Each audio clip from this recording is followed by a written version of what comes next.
Hər vaxtınız xeyir. Bu gün mən sizə Vətən Yaraları əsərinin izahını verəcəm. Hadisələr əsgərin dilindən nəql olunur. Deməli, əsgərin dilindən nəql olunursa, biz buna deyirik birinci şəxsin dilindən nəql olunur. Əgər müəllifin dilindən nəql olunsaydı, biz buna deyəcəkdik artıq üçüncü şəxsin dilindən nəql olunur. Əsgər səngərdən çıxandan sonra ön cəbhədə vuruşur və burada gördüyü heç nə onun təəccübünə səbəb olmurdu. Əsgər özünü cəbhədə baş verənlərlə müqayisə edir, atılan güllənin, alovun özü olduğunu düşünürdü. Hadisələr 2-ci Dünya müharibəsinə həsr olunub desə yanlışdır. Sadəcə olaraq 2-ci Dünya müharibəsi ərəfəsində baş verir. Yəni burada ərəfə sözü olmalıdır. Səngərimdən çıxan üzgüçü suyu atılan kimi ön xəttinin atəşinə atılmışdım. Nə gurultu, nə alov, nə sanki dəhşətləri örtmək istəyən toz, duman mənə qəribə gəlirdi. Deməli, əsgərə bunların heç biri qəribə gəlmirdi. Güman edirdim ki, bu atılan güllələrin biri də mənəm. Yəni, burada əsgər özünü güllələrə bənzədir. Gurultunu qoparan da mənəm. Gündüzün boz kəsif üfüqlərində bir bayraq kimi açılıb örtülən alov da mənəm. Döyüş sürəti və hərarətində özümdən xəbərsiz kimi yanırdım. Qan gözümü örtəndə, qılçalarım hərəkətdən qalanda kökü vurulmuş bir ağac kimi yerə sərildim. Deməli, artıq biz görürük ki, burada əsgər öz nitqi ilə yaralandığını vurğulayır və deyir ki, necə ki, kökü vurulmuş bir ağac yerə sərilirsə, mən də həmin ağac kimi yerə sərildim. Sanki bir səs mənə deyirdi, bəsdir, burax, lakin mən bunu eşitmək istəmirdim. Yəni, bir növ arxaya çəkil deyirdi, amma deyir, mən bu səsi eşitmək istəmirdim. Diqqətlə yaralarımı duymaq, özümə gəlmək istəyirəm, bacarmıram. Deməli, əsgər nə qədər çalışırsa özünə gəlməyi, amma bunu bacarmırdı. İsti mayənin vücuduma axdığını, isti mayə dedikdə burada qanı nəzərdə tuturdu və axdıqca məni xoş və sakit bir rahatlıq apardığını, olduğum aləmdən ayırdığını hiss edirəm. Ayrılmaq istəmirəm. Yəni, əsgər artıq ayrılmaq istəmirdi. Bir növ əsgər yaralanmışdı, gözünə hər şey yuxu kimi gəlirdi. İnsan elə olur, xəstələnəndə necə ki, hər şey bir yuxu kimi gəlir. Əsgər də artıq yaralanmışdı, qan itirirdi, hər şeyi yuxu kimi görürdü.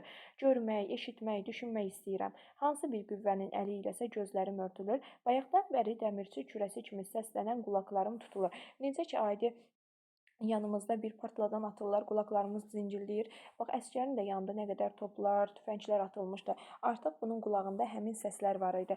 Başımdakı ağrı məni alıb aparır, birdən-birə aləm sükuta dalır, hava qaralır. Ətrafımızdakı əvvəlcə gülləyə, sonra başa dönür, get-gedə kiçilir, sular əriyib yox olur.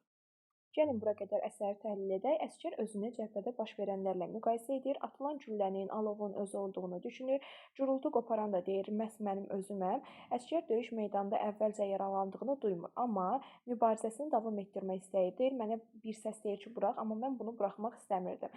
Daha sonra əsgərin yeni də həyata olan eşqi canlanırdı. Deməli, biz burada bunu hansı hissədə görürük? Artıq əsgər gözünü açanda bir xəstəxanada olur. Yəni, xəstəxanadan əvvəl biz bunu bilməliyik ki, əsgər məndən qabaq yaralanmış dostları haqqında bir xatirəni yada salır. Deyir, məndən də qabaq yaralanmış yoldaşlarım var idi. Onlar da deyirdilər ki, deyir, birisi həsrətlərindən, birisi əziyyətlərindən, birisi ölüm təhlükəsi ilə necə keçirdiyini deyirdi. Mən də bu hissləri keçirmədim. Deyir, yəni məndən qabaq yaralanmış dostlarım həsrət, əziyyət, ölüm hissi keçirirdi. Amma niyəsə məndə bu hisslərin heç biri olmadı. Deməli, indiki əsgər əvvəlki əsgərlərdən fərqlənirdi. Deyir, mən nə xəyalımı, nə əziyyətimi, nə ölümü xəyalıma belə gətirmədim. Gözümü açanda özümü deyir, isti, təmiz, sakit bir otaqda, rahat yataqda görəndə, sonra başımın üstündə dayanan ağsaçlı həkim təbəssümünü, gənc bir qızın tərimi sildiyini gördüm. Su içmək istədiyini görəndən sonra duydum ki, həyata qayıdıram. Deməli, bu tibb bacısını görəndən sonra artıq bilir ki, mən həyata qayıdıram, mən yaşayıram. Deyəsən mənə bunlar qalın kitabların mənası ilə silahlanmış həkimlər, şəfqət və mərhəmətdən yorulmuş qızlar qaytarırlar. Deməli, həyata qayıtmasını həkimlərdə və şəfqət bacılarında, yəni tibb işçilərində görürdü. Haraya qaytarırlar? Mən qapandığım, tapındığım hissi sükut aləminə qayıdıram. Ürəyimdə bir şadlıq var, dodaqlarım qaşdı, üzülmüş, qanı itirilmiş dəri ilə sümükdən ibarət sifətimə ilk təbəssüm işığı düşdü. Sonra məni bir düşüncə yaxaladı. Haraya qayıdıram? Deməli, əsgərdə cavab axtaran bir suallar baş qaldırmışdı ki, mən haraya qayıdıram? Neçə illər ömər keçirdiyim, doğulduğum, böyüdüyüm, yorulduğum, dincəldiyim, dərd çəkdiyim, sevindiyim həyata qayıdıram. Deməli, biz burada artıq əsgərin həyatının necə keçdiyini, keşməkeşliyi, həmçinin sevinc dolu keçdiyini görürük. Təzadlı bir həyat yaşadığını görürük. Çünki deyir, böyüdüm, yoruldum, dincəldim, dərd çəkdim və sevindiyim bir həyat. Bu artıq təzadlı bir həyat yaşadığını görürük. Orada hələ görmədiyim nələr var. Bunu nə kitabda oxumuşam, nə həkimdən eşitmişəm. Amma mənə elə gəlir ki, xəstənin fiziki həyatından çox mənəvi həyatı. Deməli, biz burada görürük, testlərdə də düşür, xəstə mənəvi həyatı daha üstün tuturdu. Ona möhkəm addımlar, taqətli ayaqlar, bükülməz dizlər yox, zəif və zərif xəyallar aparır. Bu xəyallar bəlkə də sağlamlıq zamanında adamın başına yol tapmır. Həyatın keşməkeşləri onlara yol, imkan vermir. İndi isə qol-qolunu boş qoyub yatağa uzanmış bədən tamamilə onların qanadlı düşüncələrinin ixtiyarındadır. Düşünürəm, görürəm ki, məni həyata azğın bir maraq üçün qayıtmıram. Deməli, mən həyata yenidən qayıdıram. Sanki əsgər ikinci dəfə yenidən doğulmuşdu, amma deyir, mən maraq üçün qayıtmıram. Çünki dolu süfrələr başında oturub yeməyə, qədəh sındırmağa, tərif deyib tərif eşitməyə gəlmirəm. Deyir, yəni mən burada öz marağım, öz keyfim üçün həyata qayıtmıram. Məxmər stol dalında tabələrimin üstündə qışqırmağa, əmrlərə, fərmanlara, qırmızı mürəkkəblə qol çəkməyə gəlmirəm. Yəni burada artıq deyir ki, mənə tabe olan şəxslərin üstünə qışqırmağa, əmrlər və fərmanlara qol çəkməyə belə gəlmirəm. Məndə qəribə bir arzu baş qaldırdı. Bu imtahana düşür. Əsgərdən arzu baş qaldırmışdı. Bu arzu nə idi? Əsgər 2 ömür istəyirdi. İstəyirəm ki, ilk ömrüm mənə deyir təcrübə olsun və bu ömür tərs olsun. Doğrudan elədir. Kaş insanın da 2 ömrü ola. Birinci ömür ona dərs olsun. Etdiyi səhvlərdən nəticə çıxarsın. Artıq ikinci ömründə bu səhvləri etməsin. Deyim, mən birinci ömrümdə ilk ömrümü təcrübə istəyirəm. İkinci ömrüm isə bu təcrübələr əsasında yaşadığım bir ömür olsun. Deyim, mən burada mürəkkəb dünyanı, qapalı adamları öyrənim, insanların əsl üzünü yəni görüm. İmtahandan çıxa bilsəm mənə ikinci bir ömrü, yəni bu artıq həqiqi ömrü olsun. Belə ömrün qədrini bilərəm. Mən yenində bir körpə olum, anamın mehriban xilqətinin qucağına atılım, isti nəvazişlərinə tutulum, atamın sərin torpaq astanasında iməkləyim, səsim gəlsin, yıxıla dura yeriyim, Ağı qaradan, şirini acıdan, istini soyuqdan seçən. Nəyə görə? Deyir, təcrübə ömründə artıq mən isti, soyuqdur, ikiyüzlü insanları, düz insanları, yaxşı pis insanları ayırt edə biləcəm axı. Qayğısız körpəlik günləri başlasın. Biz burada görürük ki, əsgər artıq ikinci ömrü yaşamaq istəyirdi, 2 ömür istəyirdi, onda 2 arzu baş qaldırmışdı. Və burada əsgərin uşaqlıq xatirələrinə yer verilməmişdi. Əsgər yeni də həyatda olan eşqi canlanmışdır, özünü xəstəxanada tapmışdır. Əsgər yaralanmış yoldaşlarından fərqli duyğular yaşayırdı. Həmin əsgərlər həsrətdən, əziyyətdən, ölüm təhlükəsindən danışırdı, amma bu əsgərdə belə bir şey yox idi. Əsgər həkimin və tibb bacısının sayəsində həyata qayıtdığını düşünürdü. Əsgər xəstənin fiziki həyatından daha çox mənəvi həyat olduğunu düşünürdü. İnsan sağlam olanda həyatın keşməkeşləri, xəyal qurmağa imkan vermir. Ancaq insan doğrudan da tamamilə xəstə olanda, ölüm yatağında olanda insanın ağlına ta ki bu günə qədər yaşadıqları, uşaqlıq vaxtlarından indiyə qədər hər şey canlanırdı onun gözünün önündə. Əsgər bu səfər həyata qayıtma səbəbini maraq və gözəl gönüllər üçün olmadığını deyirdi. Yəni deyir, mən maraq üçün qayıtmıram, süfrə başında oturmaq üçün qayıtmıram. Mən deyir, təcrübə həyatından çıxıb yeni həqiqi həyat istəyirəm. Onun deməli ömründə 2 arzusu baş qaldırırdı. Birinci təcrübə olsun, deyir, təcrübədən çıxa bilsəm, yeni həyata qayıdım. Yəni imtahandan çıxa bilsəm. Və deyir, mən buna görə də ikinci həyatı doya-doya yaşayım. İkiyüzlü, düz insanları, yaxşı insanları ağı-qaradan seçə biləm.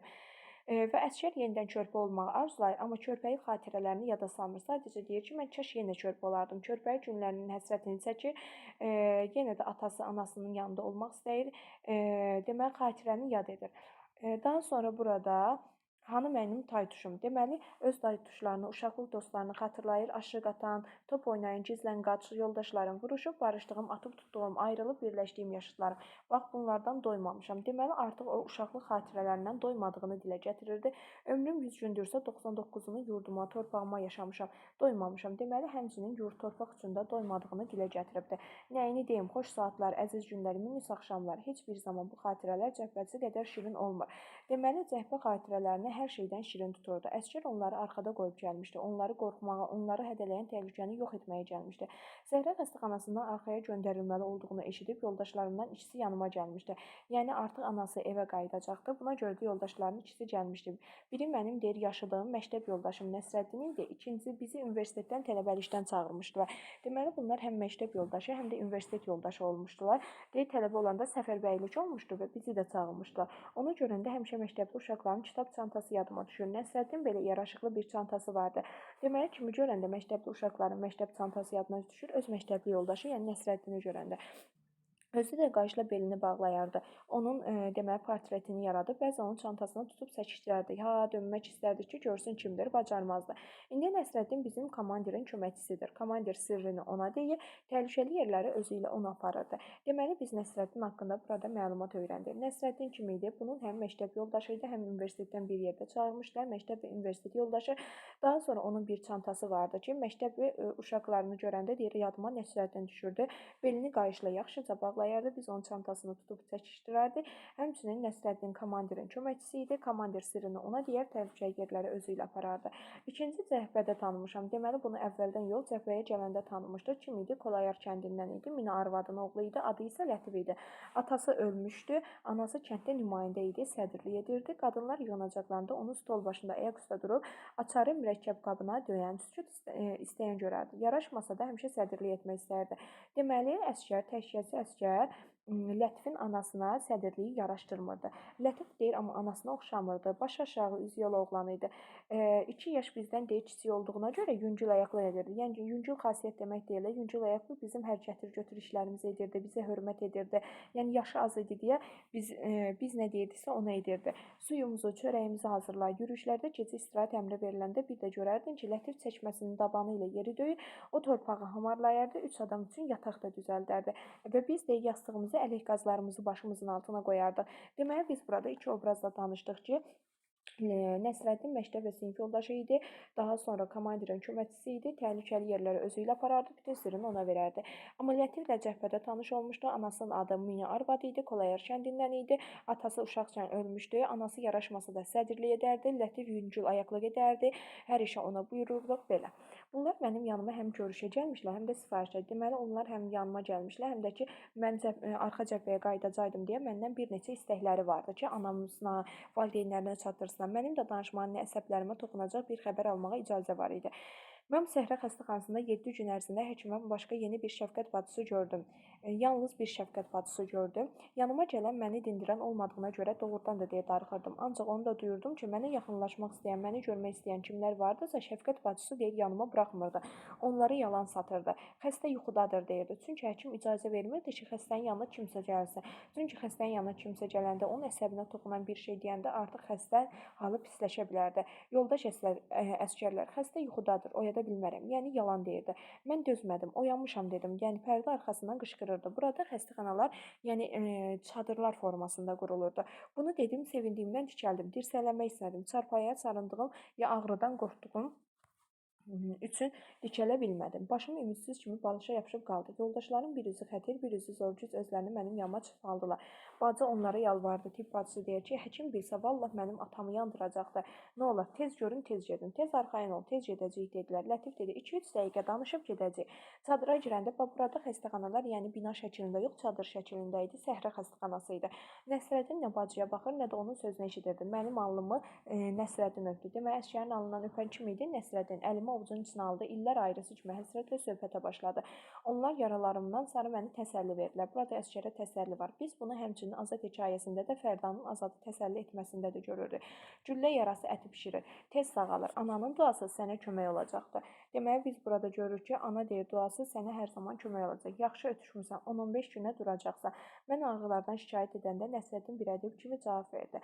Deməli, burada ədib kimi şairə bənzədən kim idi? Nəsrəddin. Nəsrəddin ona təsəllisi nə idi? Ağacla deməli, əsgəri müqayisə edirdi. Deyirsən, daha çox ağrı duyarsan. Deyir ki, bununla yanaşı qoca, ya çox şeylərdən əl-üzünüz bədbin deyilsən, sən deyir cavansan. Qoca ağacların gövdəsini deyir yarıb içində ocaq qalayırsan, halına təvabit eləmir. Yəni halında fərq olmur. Sağlam uca boylu qovaq ağacların gövdəsinə bir bıçaq vurulsa, o saat yaşardığını görərsən. Belə ağacların həyatı sağlam gənclərin həyatı kimi mükəmməldir. Deyirsən sağlam uca boylu qovaq ağacısan. Deyir necə ki ona bıçaq vuranda həmin yer tez sağalırsa, sən də həmin gənclər kimisən, tez sağalacaqsan. Ancaq onu da bil ki, neçə ay sonra qovaq ağacının bıçaq vurulan yeri deyir daha da möhkəm olur və bərkidilmiş olur. Oradan yəni qovaq ağacına bıçaq vuranda bıçaq vurulan yer digər yerlərdən daha möhkəm olur. Deyir səndə də bıçaq dəyib yaralanmısan, sən də daha möhkəm olacaqsan. Lətif Nəsrəddinin ürəyindən xəbər verdi, həm də ki, vətənə gedəcəksən. Deməli, onun vətənə getməsini, geri qayıtmasını biz öyrənirik kimin dilindən? Bəli, Lətifin dilindən. Həmin Nəsrəddin onun arxa cəbhəyə getməsinə xəbər vermirdi. Lətif özünü saxlayıb deyir. Bu sözü deyəndə onların hərçi qızardı, gülümsədi. Mənim gözlərimə baxdı. Mən bunun mənasını yaxşı anlayırdım. Onlar 10 illərlə bərabər olan bir neçə aylıq cəbhə həyatının aldıqları duyğu və təsəvvürlərini yaxın adamlarına çatdırmaq istəyirdilər. Deməli, bunlar bir neçə aydır ki, cəbhədə idilər. Davam edirik. Çünki bəzən biraz istirahət etməyə həqiqətən ehtiyacım olur deyə mən videonu dayandırıram. Daha sonra isə yenidən başladıram. Deməli, biz hansı hissədə qalmışdıq? Burada artıq Lətifin onun səhraya daha doğrusu arxa cəbhəyə qayıdacağını dediyi hissədə qalmışdıq. Deməli, yəni bu hissəni ümumiyyətlə bir dəfə də təkrar edək. Biz gördük ki, əsgər birlikdə oynadığı uşaqlıq dostlarını yad edir. Hər zaman öz torpaqlarına bağlı yaşasa da, həmin günlərdən doymadığını dilə gətirirdi. Daha sonra ancaq cəbhə xatirələri də əsgərə şirin gəlirdi və o buradakı deyir, bir neçə ay olsa belə bu xatirələr mənə şirindir. Deməli, 2 nəfər bunu ziyarətə gəlmişdi. Bunlardan biri onunla həmyaşıd olan Nəsrəddin idi. Onlar tələbə olarkən universitetdən cəbhəyə yollanmışdı. Əsgər Nəsrəddinlə birlikdə tələbəlik xatirələrini canlandırır. Nəsrəddin həmçinin komandirin köməkçisi idi. Komandir bütün sirlərini ona deyərdi. İkinci ziyarətə gələn isə onun cəbhədə tanıdığı yoldaşı idi. Bir neçə ay idi ki, tanıyırdı. Korlayır kəndindən olan Lətifin anası idi. Lətif atasını çoxdan itirmişdi. Anası isə kənddə nümayəndə sədrlik edirdi. Lətif müsbət xarakterli bir obraz idi. Yaşca balaca idi. Bunların hər şeyini Lətif edərdi. Nəsrəddin tibb bacısı onları buraxmaq istəməyəndə Nəsrəddin xahiş edir. Daha sonra tibb bacısı bunları buraxır və Nəsrəddin və Lətif əsgərə burada təsəlli verirlər. Bu təsəlli üçün qovaq ağacını misal gətirirlər. Deyir, qovaq ağacına vurulan xəncər daha çox sağalır. Daha sonra Lətif deyir ki, sən arxa cəbhəyə yollanacaqsan. Daha sonra burada əsgərlərin istəklərinə yer verilib. Gəlin, indi isə həmin istəklərə diqqət yetirək. Bacı Nəsrəddin qarşısında dayanıb xahiş edirdi. Nəsrəddin isə gözünü məndən ayırmırdı. Səndən deyirdi, heç nə istəmirəm, bizim evə get. Deməli, bunu Nəsrəddin deyirdi. Səndən heç nə istəmirəm, bizim evə get. Mənim yazı stolumun başında otur. Kitablarımı, kağızlarıma fikir ver. Gör, qoyub gəldiyim kimidir. Gör, mənə kağız zadı yazan var. İtirib axtaran. Küçəmizdən bir neçə dəfə o yan bu yana keç. Anamın sözünü sorğusun, qulağında yaxşı saxla. Deyir, anam mənə nə desə onların hər birinin yadında yaxşı saxla. Səndən hər şeyin təfsilatı ilə, hər bir dəqiqliyi ilə soruşacağam. Universitetdə bilirəm ki, gedəcəksən. Uşaqlara bir-bir deyir salam gəyə. Bu gördüyün gürültuları orada xatırla. Deyir, yəni burada nə çəkmişiksə, oradakı uşaqlara da danış ki, biz burada nələr çəkmişik. Yəqin mənim abunə vərəqim də durur. Onu bir al, bax gör. Kitabxanaçı deyir ki, bəs Nəsrəddin hardadır, niyə gəlmir? Bunu deyən Nəsrəddindir. Bunları əzbərləyin. Daha sonra isə nitqə başlayır Lətif. Lətifin isə istəyi nə idi? Özün bilirsən nə deyirəm. Arvad eşitsə, onsuz da deyir özün gələcək. Şəkli verən Lətif idi. Deyir, şəkli ver anama, nigaran qalmasın. Bizim deyir məktəbə də, universitetə də deyən Nəsrəddin idi. Məktəbə də deyən Lətif idi. Gör yenə dərslər qaydasındadır. Uşaqlar məni yada salırmı? Gedən kimdir, qalan kimdir? Mənim ünvanımı Ədil müəllimə çatdır. O bilsin ki, mən hardayam. Bəlkə Ədil müəllim mənə məktub yazdı. Nəsrəddin daha sonra bir şey xatırladı. Bir-birlərinin sözünü kəsə-kəsə başlayırdılar. Get bizə 1-2 gün qal. Deməli, evlərində qalmağı Nəsrəddin məsləhət görürdü. Qoy anam oğul səsi eşitsin. Yəqin hazırlıq görəcək. Nahardan sonra mənim deyir tarımı al, tarımı sil, bağrına bas, bir çağırca sal. Deyir, mən harda oluramsa olum, həmin musiqinin səsini eşidəcəyəm. Deyir, 100 topdan da güllə yağsa mən burada çağırcanın səsini eşidəcəyəm. Deməli, burada tar çalan obrazları biz ehtimal edə bilərik ki, Nəsrəddin tar çalırdı. Həmçinin əsgər də tar çala bilir deyə əsgərdən bunu istəyirdi. Lətif tapşırır. Daha sonra Lətif onun sözünü kəsir. Kəndə gələndə Kövşənə Dişli qaya tərəf açıq. Deməli, təbiətə bağlı olan bir obraz idi. Dişli qayanın adını çəkir. Deyə orada durna gözlü bulaq var ki, ondan ovucla mənim əvəzimə çoxlu su iç yazdır. Deməli, hansı fəsil idi artıq? Yaz fəsli. Biz bunu kimin dilindən öyrənirik? Lətifin dilindən. O turquşların səsini dinlə gör, onlar nə deyir? Dünyanın bu işlərinə onların mahnısına kar eləyir ya yox. Deyir, yaşıl yamaçlardan bir dəstə tut. Bənövşə, Nərgiz, Nainə, Xətmi, Nilüfər nə desən deyir taparsan. Səcdəsinə düşmək, öpüb yalamaq, ürəyimi o torpağa daşa sürtmək istəyirəm. Deməli, torpağa bağlı olduğunu görürük. Lətifin öz torpağını, öz Deməli, yaşadığı kənd üçün çox darıxmışdı. Anama qabaqcadan heç nə yazmadım. Vağzala düşüb yavaş-yavaş evimizə gəldim. Yəni anasına bir növ sürpriz idi. Anamı görməyə tələsirdimsə, çoxdan ayrıldım. Bu küçələri, yolları, məhrəm binaları, ağacları, hasarları diqqətlə nəzərdən keçirmək həvəsi ilə yaşayırdım. Əsgər artıq arxa cəbhəyə qayıdı. Çalışırdım görüm nə dəyişmişdi. Mənim qoyub getdiyim yerlərdən necə dəyişmişdi. Mənə elə gəldi ki, hər şey öz qaydasındadır. Heç nə dəyişməyib. Yəni həmin sentyabr axşamı, deməli, nə idi ay? Sentyabr axşamı idi. Şəhərimiz möhkəm inam, etimadla ömür sürür. Uca çinarlar, yaşıl təpələr baş əyərək cəbhədən gələn oğullarını salamlayır. Cəbhəyə gedən oğullara xeyir-dua verirdi. Anamı evdə tapmadım. Açarı bir-birimizlə bələdlədiyimiz, bir-birimizə dediyimiz yerdə qoymuşdu. Qapını mən özüm açdım, götürdüm, evə girdim. Mənim əsgər şəklim stolun üstündə idi. Məktublar üst-üstə səliqəli idi. Sanki anam bunları hər gün oxuyur. Daha sonra deyir ki, bir qutu var idi, bezlə tikilmişdi. Dedim, yəqin anam bizə nəsə göndərir. Deyir, o qutunu mən açmadım. Kitabın şkafın şüşələri tərtəmiz silinmişdi. Gələn qəzet və jurnallar sahmanla şkafın gözünə düzülmüşdü. Anladım ki, anam bunları oxumamış və mənə görə saxlayır. Evin hər tərəfində bir qayğı ilə gəzirdi. Əməksevən və zəhmətsevən həzz alan əsgər anasının əli idi. O hər qədəmi oğul yolunu artırır. Bunların hamısını mənə aydın idi. Lakin anlaya bilmədim ki, anamı evin açarını nə üçün həyata qoyubdu? Axı məndən başqa gəlib gedən yoxdur. Qapını özündən başqa kimsə açmayacaq. Niyə bəs açarı ora qoyubdu? Özü ilə aparmayıb. Anam mənim bu sualımın köksünü ötürərək cavab verdi. Deyir, mən səni hər zaman bura gələn, burada evin içərisində var kimi hiss edirəm. Ona görə də mən açarı ora qoymuşdum. Qoy açar orada dursun, mən onu yaxşı niyyətlə deyir ora qoyuram. Elə bilirəm sən o zaman evimizdəsən. Gördün, niyyətim də düz çıxdı. Ananın niyyətinin düz çıxmasına görə anam danışdıqca mənim ürəyim genişlənir, ixtibar hissi alovlanırdı. Ürəyimdə deyirdim ki, bəşəriyyət hamısı anaların qəlbi ilə yaşasaydı, dünyam başdan başa bir cənnət olardı. Bunların duyğusu, arzusu, xeyirxah, mərhəmət dolu ürəklər həmişə bizimlə cəbhəçilərdədir. Bu müqəddəs qəlb sahiblərinin keşiyində durana zaval yoxdur. Vətənin hava sularından adamlarımızın cəbhəçidir deyə mənə göstərdikləri qonaqpərvərlikdən və görüş sevincindən nədənsə mən çox tez dirçəldim. Deməli, burada arxa cəbhədə əsgərə çox yaxşı qayğı göstərirlər. Deyir, insanların, xalqın mənə olan sevgisindən mən dirçəldim. Özümü əvvəlkindən də möhkəm hiss etdim. Doğrudan da necə ki, Nəsrəddin demişdi, qovaq ağacı tez sağalır. Bax, o hissə daha da möhkəm oldum. Təkrar cəbhəyə deyir, qayıtmaq arzusu məndə baş qaldırdı. Deyir, anam məni yola salmalı oldu. Nəsrəddin və Lətifin anasını da çağırdı. Burada 3 ana. İstirahət günü bizim evimiz səfər evinə oxşayırdı. Hərə bir sovqat bağlayıb gətirmişdi. Mən yalvardım ki, canım bunların heç birinə ehtiyac yoxdur. Bunları aparmaq özü çətindir, buraxmırlar. Corab gətirən, papiros gətirən, fətir, xörək bişirənlər var idi. Bala deyirdi, bu üçünüzün payıdır. Açmazsan, getirən kimi Nəsrəddin, Lətifi çağırarsan və açarsınız. Bu üç ananın səliqəsidir.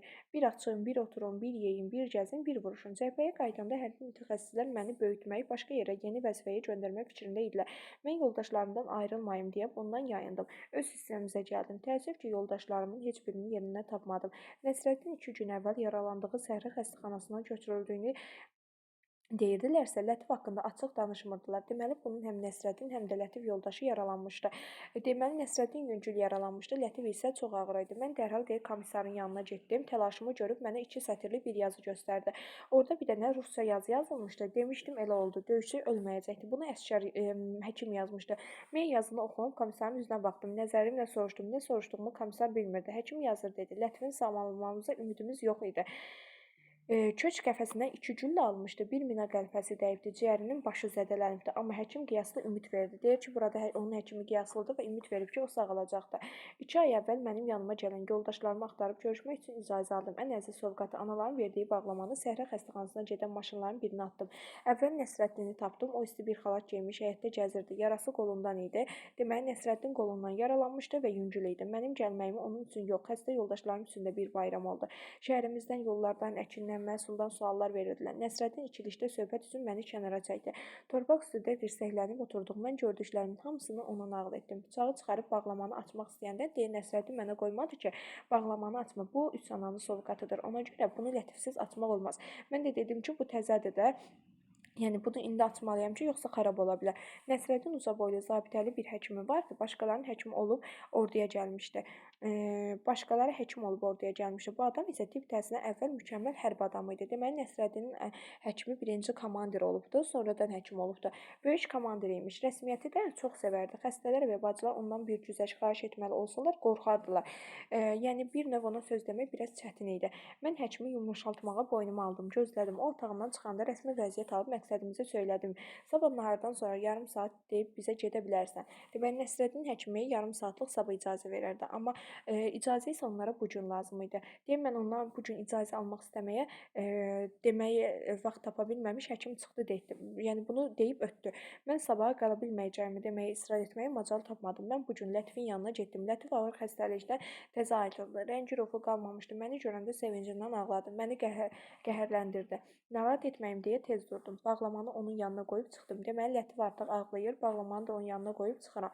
Lətifin sağalıb hissəmizə qayıtmağı isə 2 ay çəkdi. Bu müddətdə anaların bağlamağı gah onun çarpayısında, gah bunun çarpayısında, təcili yardım arabasındaca istehkamda qaldı. Lakin açılmadı. Ancaq Lətif gələndən sonra 3 səmimi yoldaş, yəni bağlamanın 2 ay sonra açırlar. Burada çişimi, fındıqdan tutmuş hər şey var idi. Ardubat alması, yeməli şeylərin altında adama bir əl dəsmalı, bir ətirli sabun, corab da var idi. Əlcəklər əlimizə taxdıq. Anamın sözü mənim qulağımda cincildədi. Bir oturun, bir gəzin, bir vuruşun. Uşaqlar dedim, bu əlcəklər analarımızın mehribanlıq istisi, vətənimizin dostluq, sədaqətin birliyi nəfəsi bəsləyib böyütmüşdü. Bizi döyüşə, qəlpəyə aparacaq. Lətif də, Nəsrəddin də ananın sözlərini təkrar etdilər. Bir gəzək, bir vuruşaq.